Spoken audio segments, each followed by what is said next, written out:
தேவ பிரசன்னத்தில் கிட்டிச்சேர கர்த்தர் நமக்கு உதவி செய்கிறார். இந்த நாளிலும் நாம் வழக்கமாய் தியானித்து வருகிறபடி தேவனுடைய வழிகள் ஆச்சரியமானவைகள் என்ற நிலையிலே தேவன் தம்முடைய ஜனத்தின் தேவைகளை கண்ணோக்கி உதவி செய்கிறார் என்கிற தலைப்பின் கீழ் சில காரியங்கள் கர்த்தர் செய்த அற்புதங்களை நாம் தியானித்து நம்முடைய வாழ்விலே இன்றைக்கும் அற்புதங்களை அனுபவிக்க கர்த்தர் நமக்கு உதவி செய்வார். ஒரு வசனத்தை வாசிக்கிறேன். சங்கீதம் 33 சங்கீதம் 33 11ஆம் வசனத்திலேருந்து வாசிக்கிறேன், 14ஆம் வசனத்திலேருந்து வாசிக்கிறேன். சங்கீதம் 33 14 வாசிக்கிறேன். தாம் வாசமாயிருக்கிற ஸ்தானத்திலிருந்து பூமியின் குடிகள் எல்லார் மேலும் கண்ணோக்கமாயிருக்கிறார். அவர்களுடைய இருதயங்களை எல்லாம் அவர் உருவாக்கி அவர்கள் செய்கைகளை எல்லாம் கவனித்திருக்கிறார். அடுத்தது 18ஆவது வசனத்திலிருந்து வாசிக்கிறேன். தமக்கு பயந்து தமது கிருபைக்கு காத்திருக்கிறவர்களின் ஆத்துமாக்களை மரணத்திற்கு விலக்கி விடுவிக்கவும் பஞ்சத்தில் அவர்களை உயிரோடே காக்கவும் கர்த்தருடைய கண் அவர்கள் மேல் நோக்கமாயிருக்கிறது. கர்த்தர் எல்லார் மேலும் நோக்கம் வைத்திருக்கிறவராயிருக்கிறார். அவர் கண்ணோக்கமாய் இருக்கிறார்.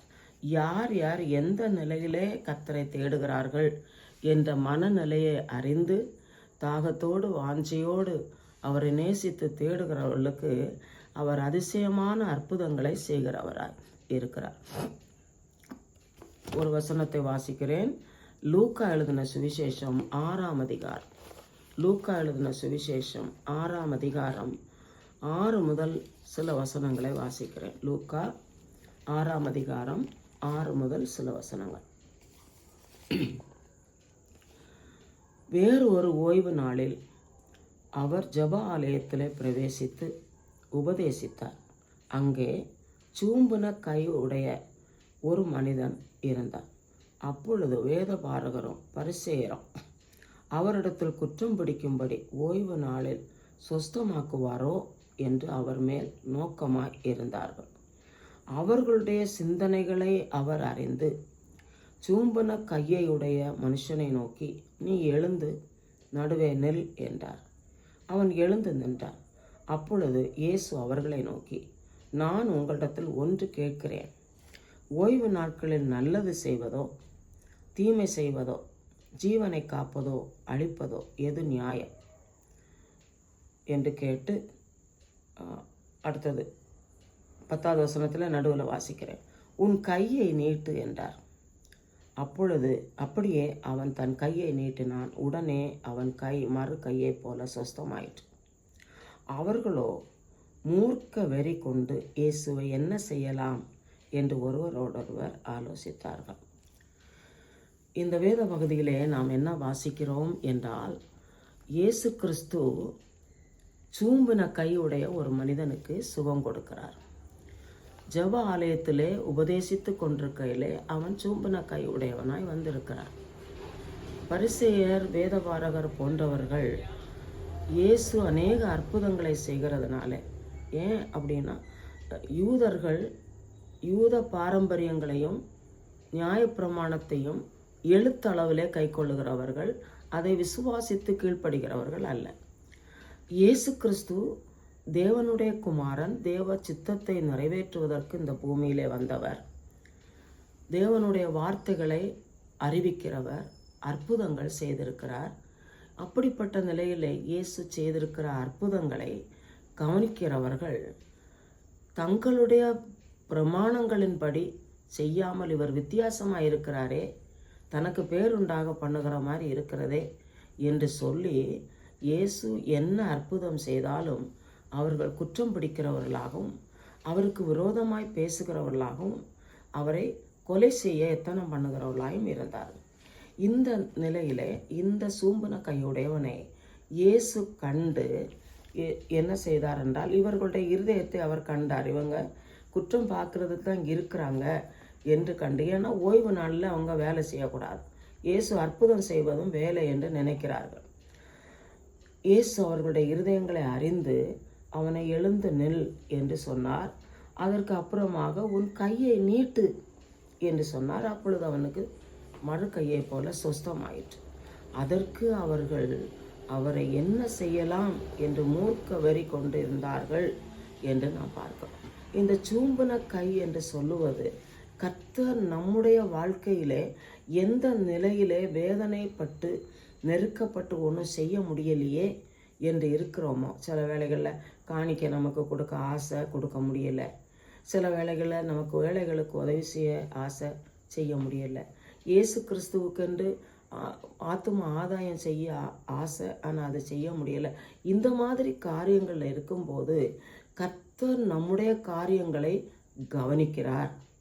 இருதயங்களின் யோசனைகளையும் விருப்பங்களையும் ஆராய்ந்து உதவி செய்கிற கர்த்தர் நம்மேல் கண்ணோக்கமாயிருந்து உதவி செய்கிறார். இன்றைக்கு நம்மிடத்தில் இந்த வசனத்தை பேசுகிறார் என்றால் நம் மூலம் கர்த்தர் அதிசயங்களை செய்வார் என்பதை நாம் அறிகிறோம்.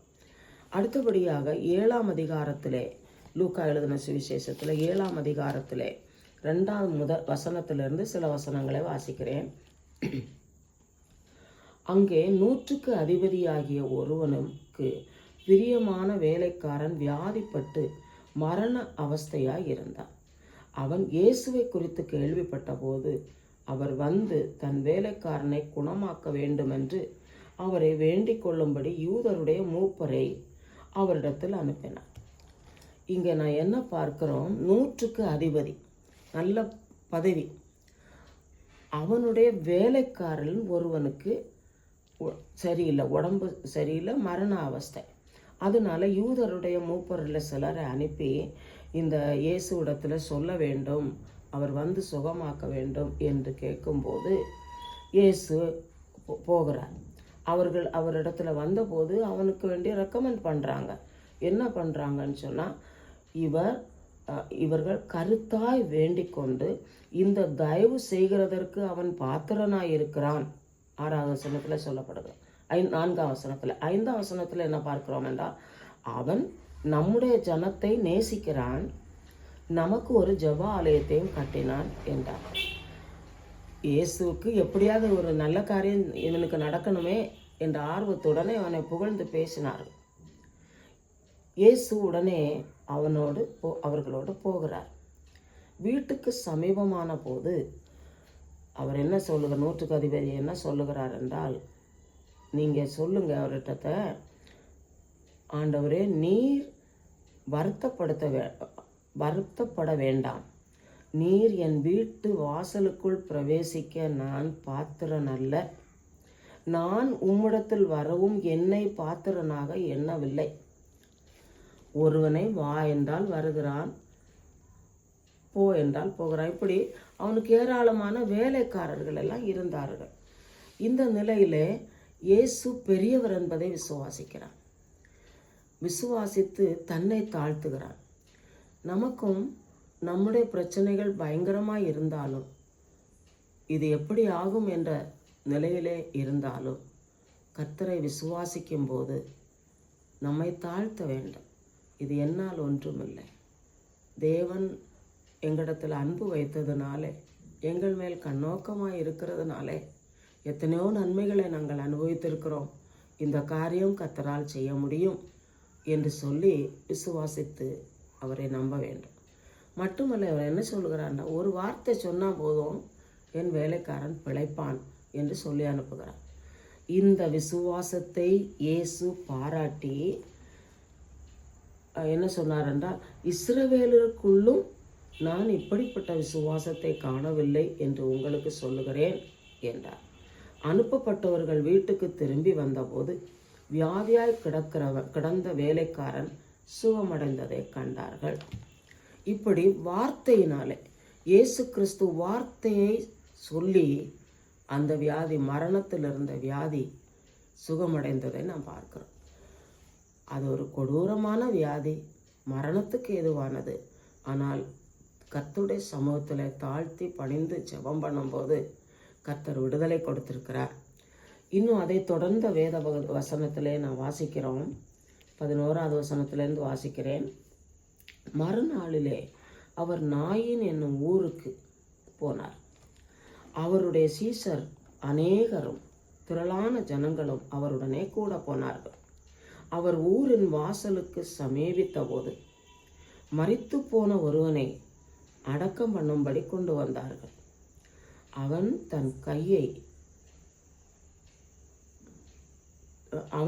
தன் தாய்க்கு ஒரே மகனாய் இருந்தான். அவளோ கைம்பெண்ணாய் இருந்தாள். தாய்க்கு ஒரே மகன், அவள் கைம்பெண். கைம்பெண் என்றால் இள வயதிலேயே கணவர் இறந்து விட்டார். இந்த மகனை கஷ்டப்பட்டு வளர்த்திருக்கிறார். கஷ்டப்பட்டு வளர்த்து இருக்கும் நிலையிலே யாரை கூப்பிடுறாங்க, யாருன்னு தெரியல. கேட்கலையோ? ஹலோ,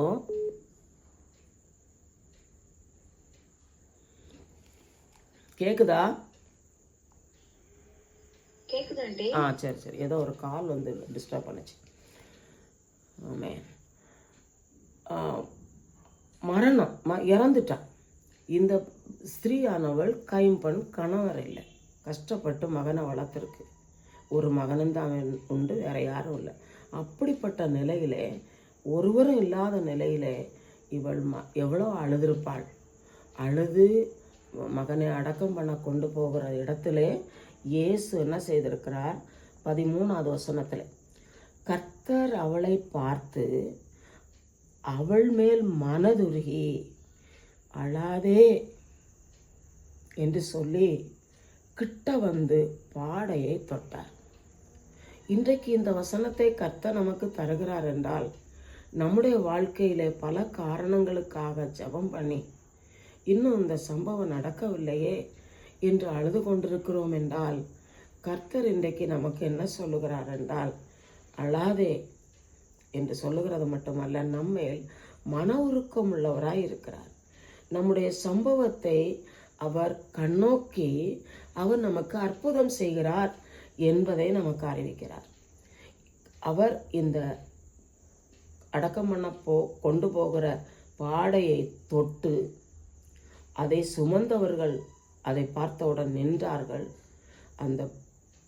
அவர் வாலிபனே எழுந்திரு என்று சொல்லுகிறேன் என்றார். மரித்தவன் எழுந்து உட்கார்ந்து பேசத் தொடங்கினான். இதெல்லாம் நம்பிக்கைக்கு வகை இல்லை, நம்பிக்கைக்கு எதிர்பார்ப்பு இல்லை. அப்படிப்பட்ட நிலையிலும் தம்மை தேடுகிறவர்களுக்கு அவர் அனுகூலமாயிருந்து ஒவ்வொருவருடைய சூழ்நிலைகளை கண்ணோக்கி அவர் உதவி செய்கிறார், அற்புதம் செய்கிறார் என்பதை கர்த்தர் நமக்கு உணர்த்துகிறார்.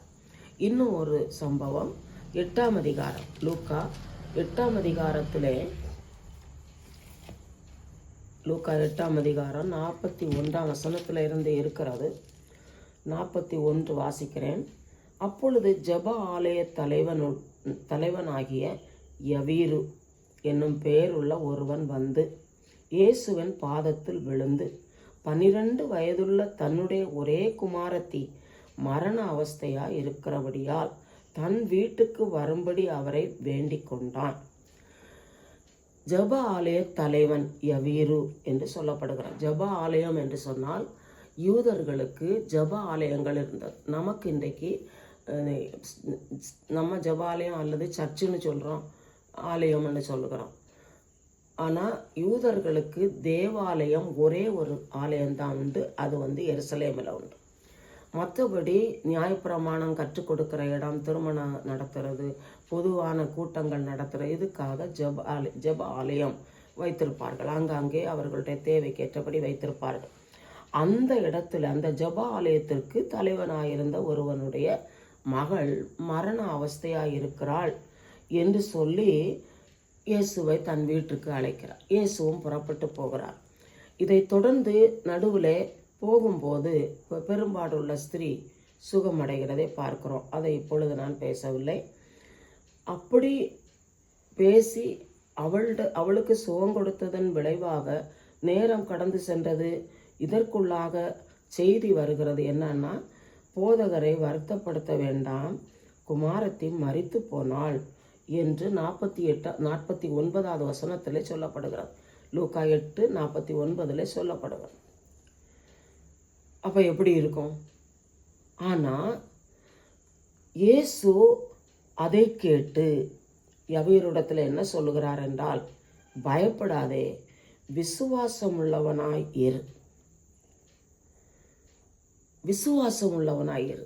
நமக்கு இறந்தாச்சு, இறந்த பிறகு விசுவாசம் உள்ளவனாய் மரண அவஸ்தை, அது கூட விசுவாசிக்க சில வேளையில் நமக்கு சோர்ந்து போயிடும். கொடூரமான வியாதி செய்திகள் கேள்விப்படும் போது வேதனைப்படுறோம். ஆனால் தேவனால கூடாத காரியம் ஒன்றுமில்லை. அவர் எல்லார் மேலும் கண்ணோக்கமாக இருக்கிறார். உதவி செய்ய அவர் போதுமானவர், அவரால் கூடும். இயேசு அதை கவனிக்கிறார். என்ன? போதகரை வருத்தப்படுத்த வேண்டாம், குமாரத்தை இறந்து போனாள். ஆனால் இயேசுவின் வார்த்தை என்ன? பயப்படாதே, விசுவாசம் உள்ளவனாயிரு. இன்றைக்கு நாம் பயப்படும் காரியம், வேதனைப்படுகிற சஞ்சலப்படுகிற காரியம் என்னவாய் இருந்தாலும் இயேசு நமக்கு சொல்லுகிறார், பயப்படாதே, விசுவாசம் உள்ளவனாயிரு, நன்மை உண்டாகும். இங்கே என்ன சொல்கிறார்? அவள் ரட்சிக்கப்படுவாள் என்று இயேசு சொன்னார். அப்புறமா அவங்க இயேசு கூடவே போகிறார். கூட போகும்போது மரண வீட்டில் என்ன நடக்கும்? எல்லாம் அழுது புலம்பிகிட்டு இருக்கிறாங்க. ஆனால் இயேசு எல்லாரும் அழுது அவளை குறித்து துக்கம் கொண்டாடுகிறதை கண்டு அழாதேங்கள், அவள் மரித்து போகவில்லை என்று சொல்லி பேதுரு, யோவான், யாக்கோபை கூட்டி உள்ளே கொண்டு போனாங்க. மற்றவங்கெல்லாம் வெளியே போங்கன்னு சொல்லிட்டார். சொல்லி இயேசு சொல்லுகிறார், அந்த பிள்ளையை கையை பிடித்து, பிள்ளையே எழுந்திரு என்றார். அப்பொழுது அவள் உயிர் திரும்ப வந்தது. உடனே அவள் எழுந்திருந்தாள். அவளுக்கு ஆகாரம் கொடுக்க கட்டளையிட்டார். இந்த வசனத்தில் நம்ம என்ன பார்க்கிறோம்? பெரிய அற்புதம். இறந்தவர்களை எத்தனையோ பேரை இயேசு உயிரோடு எழுப்பினார். இது இன்னொரு அற்புதம். கர்த்தர் நல்லவர்.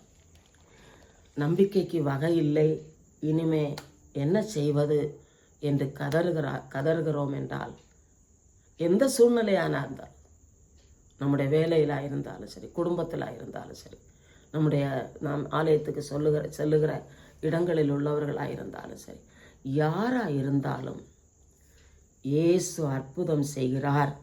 விசுவாசம் உள்ளவனாயிரு. இதுதான் நமக்கு தேவை. விசுவாசம் என்றால் கொஞ்சமேனும் சந்தேகம் வரக்கூடாது. ஜெபம் பண்ணுகிறோம், ஜெபம் பண்ணும்போது அதைரியம் வரக்கூடாது. வேறு சிந்தனைகள் தடுத்து விடக்கூடாது.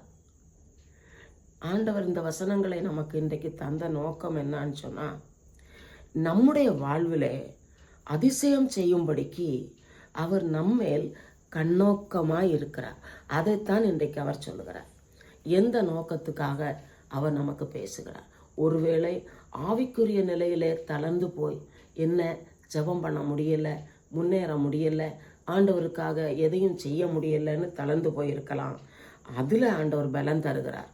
இல்லை சரீர பலவீனமாக இருக்குது, இந்தந்த பலவீனங்கள் இருக்கிறதுனால நான் எதையுமே செய்ய முடியலையே, விரும்புகிறதை செய்ய முடியலையே என்ற பாரத்தோடு இருக்கலாம். அவர்களுக்கு ஆண்டவர் பலன் கொடுக்கிறார். மனநோவு பல காரணங்களினால இயேசுவையே குற்றப்படுத்தினவங்க நம்மவும் நல்லது செய்தால் நம்மளை குற்றப்படுத்துகிறவங்க தான் இருப்பாங்க. பயப்பட வேண்டாம், விசுவாசம் உள்ளவர்களாக இருக்க வேண்டும். மனம் யாரை குற்றப்படுத்திட்டாங்கன்னா, நம்மளை கெடுத்து பேசிட்டாங்கன்னா, இல்லாததை இப்படி பேசிட்டாங்கன்னா மனம் கஷ்டப்படும். ஆனால் இயேசு சொல்லுகிறார், பயப்படாதே, விசுவாசம் உள்ளவனாயிரு. அதுபோல் நம்முடைய உணர்வுகள் சில வேளைகளில் அப்படியா இருக்குமோ இப்படியா இருக்குமோ என்று சொல்லி கலங்குகிற கலக்கம், இவை எல்லாவற்றிலும் கர்த்தர் நமக்கு சொல்லுகிறார் என்னவென்றால், ஆவிக்கு விரோதமாக மாம்சமும் மாம்சத்துக்கு விரோதமாக ஆவியும் போராடும். வாழ்க்கையில் இப்படிப்பட்ட போராட்டங்கள் உண்டு. ஆனால் ஆண்டவர் இயேசு சொல்கிறார், விசுவாசத்தில் உறுதியாக இருந்து பிசாசுக்கு எதிர்த்து நில்லுங்கள், அவன் உங்களை விட்டு ஓடி போவான். நம்ம எந்த சூழ்நிலையில் இருந்தாலும் கர்த்தர் இன்றைக்கு நமக்கு இவ்வளவு பேசியிருக்கிறார். நமக்கு அற்புதம் செய்யும் வல்லவர் நம்மோடு கூட இருக்கிறார். பயப்படாதே, விசுவாசம் உள்ளவனாயிரு. கலங்க வேண்டாம், அழ வேண்டாம். ஆமென். விசுவாச வார்த்தைகளை சொல்லுவோம், தாழ்த்தி ஜெபம் பண்ணுவோம். இன்றைக்கு கேட்டது போல் நம்மை தாழ்த்துவோம். நம்மால் முடியாது, நமக்கென்று ஒன்று சொல்கிறதுக்கு ஒன்றும் இல்லை, எல்லாமே தேவனாலே கூடும். ஒத்தாசை அவரிடத்திலிருந்து மட்டும்தான் அனுப்பப்படுகிறது. கரங்களை உயர்த்தி ஆண்டவருக்கு ஸ்தோத்திர பலிகளை செலுத்துவோம். அல்லேலூயா. ஜெபம் பண்ணுவோம். கர்த்தர் நல்லவர், கர்த்தர் பெரியவர், எவ்வளோ அதிசயங்களை